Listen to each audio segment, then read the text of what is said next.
We're going to give a concert. We're going to make people shout tonight. We play gospel music, man, the shouting kind. Well, we're here for the League for the Blind and Disabled. And we're here to do a concert for them. And hopefully we're going to have a good time tonight. Well, the Blind Boys started singing in 1944. That's when they left the School for the Blind in Talladega, Alabama. I am an original member. The importance is to let people know that a disability doesn't have to be a handicap.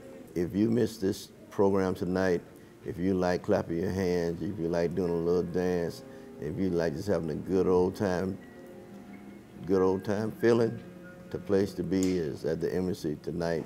And if you miss the boys, you're gonna be sad because you missed them when the boys were back in town. I've been working with the Blind Boys for about 40 years, but I've been a member for about 22 years. I am the drummer for the Blind Boys of Alabama, but at this time they're giving me an opportunity to sing along with the guys. You can't treat everybody the same, but you can treat everybody right. I was brought up in a Christian environment, and I grew up on gospel music, and I just, fell in love with it.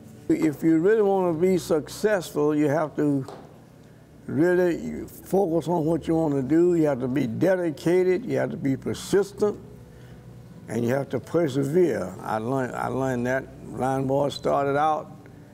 It wasn't an easy thing to do, but it's what we wanted to do, and so I learned that if you want something bad enough, you can have it.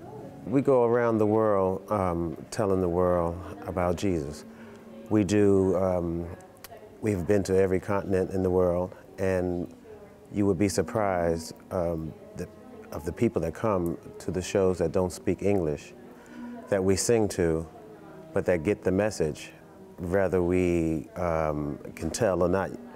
We can tell by their reaction.